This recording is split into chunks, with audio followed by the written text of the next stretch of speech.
Salute. Hello, please take a seat. Can I get you something to drink? Go on, take a seat. I do believe our guests receive their sustenance from more arcane waters, Lady Sophie. Don't mean they don't drink ale, do it? It's on the house for as long as it lasts. Please forgive Mr. Staghead. He's not in the best of moods, poor thing. Having lost home and hearth. Home, hearth, my kingdom, the forest. All of it succumbed to parasites. To filth. Our world is coming apart at the seams. The end is folding in on us. No more drink for you, sweet. You only get melancholy, and we don't need that now. Not when you're about to help me with the ad. Her skin radiant, pure and white as winter's dawn over Arcadia lost. She is Eve, born of the earth, not of man. Plump as a ripe apple, fruitful and fertile. Plump? Fertile? Oh, thanks very much. That'll just scare men off, sweet. He's trying. It's a distraction for him. For me too, in lieu of better and brighter days. I'd like to get out someday. Even if I could leave right now, I wouldn't. He's kind. They need us. To believe. To remember. To fight. This is all they have.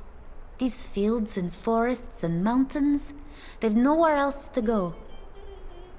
The world out there is not for them.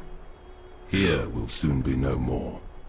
My people are abandoning our sacred lands, leaving only the dead to go to Earth and the disease to spread. The power of the forest is on the wane, and a shadow falls over us all. This has always been a special place. A place of strong magic. I've run with fairies since I could run. The forest people protected us as long as we left their lands alone. It was the law. The Strigoi, the bloodsuckers, they don't respect the law. There is a dark and infinitely malevolent force behind this siege. It is a ruse concealing some fearful machinery restarted. It brings forth memories of dark times befalling us countless seasons ago, and of those who rose up against the endless night. The dragon, the eagle, the owl. Oh, I've heard this story also from my mom. She used to sing a beautiful song. La la la la. Rum. I'm afraid I wouldn't know how to sing it in English. On karaoke night, I just listen. Everyone's okay with that. The forces of darkness are stronger than ever, and those who stand against them are weakened by centuries and forgetfulness, bitterness and the embrace of the grave. No matter how many of you there are, with your modern magic and your steel weapons, you cannot defeat this evil. Not without their help. The owl, the eagle, and the dragon? The dragons died a long time ago. Eagles, there are plenty of up in the mountains, but none here. Owls, though, I've seen owls. There's one in particular I see often in the village. He hoots at me. I think it's a friendly owl. So, what do you have so far? Her bosom soft as... Oh, sweet. There's just no way I'm filling your mug again.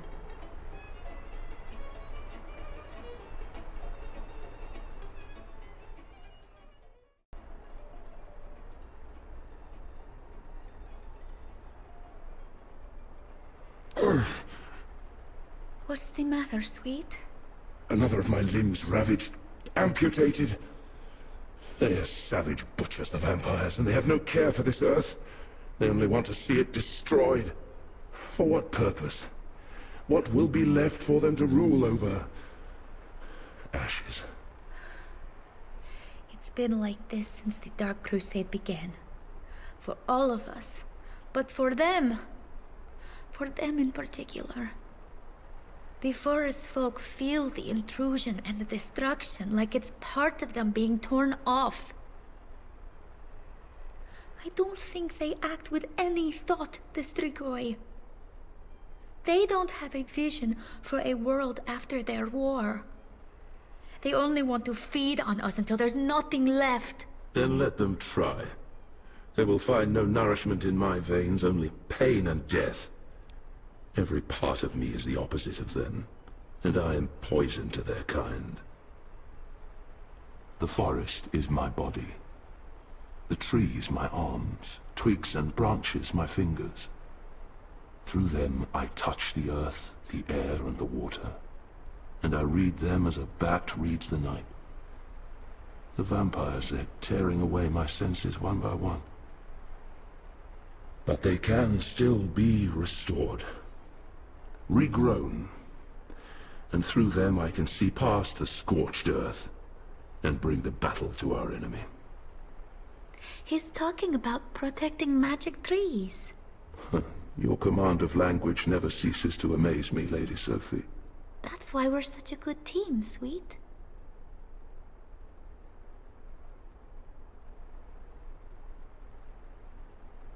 The Lady Sophie calls me Cern in jest, but I do not have a name. I am Cernunos and Faunus, the Horned God and the Green Man. I am the Sorcerer, and I am neither of them. I am simply of the forest, and I am the forest. Without the forest and the people in it, of course, I am nothing. So I spend my days here, drowning my sorrows and my memories, while our lands are ravaged by abominations. Where will I go? What will I do if the forest vanishes? Will I vanish with it, or be left to wander the bleak lands in disguise for another 1,000 years? Shamed by my failure to save my people. Then I will choose death, if I can die. And if not, I shall choose exile to another world beyond this one, where none may know my shame. The Lady Sophie came to my forest when she was a child, uninvited. She stepped into places protected by law, and she was in danger. But I came to her and I offered her my protection. Only after did I realize that she did not need it. She belonged there by law, in the forest. I do not think she believes it herself, though I try to tell her that she is different. She's not only human. She has other blood in her. Stranger and older blood, of tribes that have left these earthly forests for other places, far away. Gods themselves of sorts. What you may call fairies, yes, but not the ones you meet today, the ones who are able to blend in with humans. They were taller and fairer, the ones who walked here ages ago. There are few left. Like all of us, eventually they move on. Sophie, she is half this, half that. But she will tell you her mother and father, they're both human. And perhaps, yes, this is so. But still she is what she is. More than one of you. Much, much more. An infection steals my forest away. Things that grow, but not naturally. A cancer on the land. One that moves and spreads ever further. It comes from below. Through water that once gave the forest life, now tainted and corrupt. It is a filth that doesn't wash off. And it infects all things that live. I fled before it because I feared it. And I fear it because I have never before seen it. Soon it might swallow my forest and these lands whole. The vampires, they serve it, but they will drown too. They are stupid and do not see farther than their next mouthful of blood. I have failed in protecting my land and my people. But will it matter? Soon the sun itself will go black, and then nothing can save my land. Or yours. Should you ask me how long I have been here, I cannot answer. Perhaps for all time. Perhaps 1,000 years or 100. But no, longer than that, I think. Because I remember many things. I remember a battle long ago between the three. The owl, the eagle, the dragon, and the mother of demons and her servants. I played a part in that, I think, but not an important one. The forest didn't remain impartial. We took sides, as we sometimes do. To merely exist and observe is to be cowardly, I believe, and more dangerous than taking the wrong side. There's been peace for a long time now. I know that. I am grown weak, or at least weakened.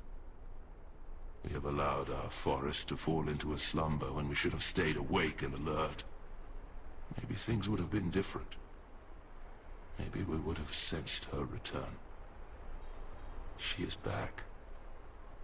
I feel her.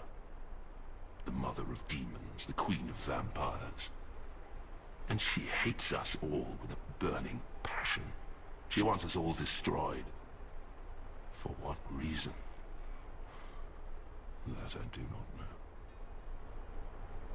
The unclean ones, the vampires, werewolves, ghouls, they are dangerous to us, yes, but them we can smell. The others, the human ones, they are harder to see. They have taken this opportunity to hunt us and butcher the children of the forest. They're human, yes, but they do not recognize any law, and they are untouched by any humanity. So how do we reason with them? How do we plead our case? We can only fight back. But few of us are able to or know how to. And every day there are less of us.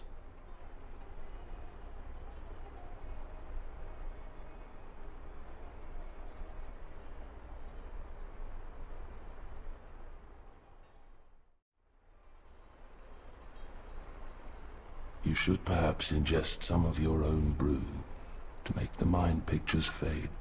But I'm working, sweet. I can't drink at work. It'll pass. It always does. Sorry, I didn't see you. Was just taking a break. I'm sensitive to pain. Not my own, other people's pain. People I know and those people I don't know too, but at least only people. The Strigoi, the bloodsuckers, vampires. I don't empathize with them. Their pain does nothing to me. Them I... Who was it this time? Who fell? Every day another falls. So many have succumbed to the vampires and to other darker things deep in our old forest. There is no safe place for any of us any longer. Not even from humans who ought to know the law. First few days, I could barely stand up. There was death everywhere. People I've known my whole life. Villagers, farmers, my own family. They are at rest now, Sophie. In the woods on the other side. There they run with the deer through the glades and soar with the birds into the clear blue sky. Not everyone. Not all of them. Some deaths are incomplete. Some dead are restless and they rummage in my head. Like they're looking for something, pulling open drawers and closets. I feel them knocking about.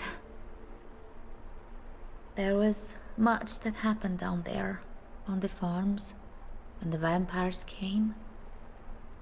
Horrible, horrible things. Death isn't the worst thing someone can do to you. Make sure you watch out for the dead as well as the undead when you're out there. The dead that walk are bothersome, but the dead that don't, they have stories to tell, and we need to listen.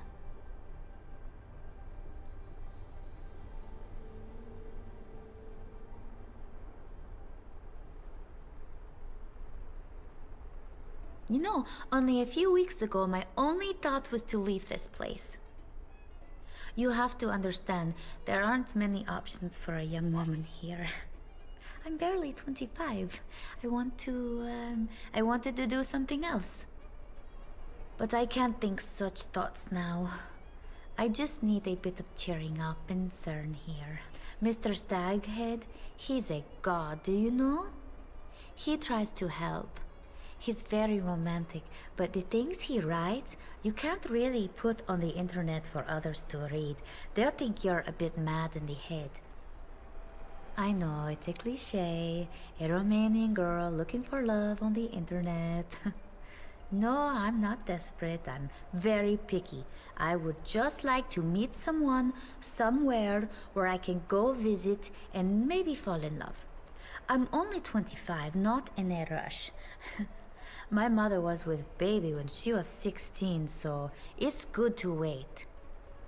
But it's hard to keep spirits up now, with our world coming apart.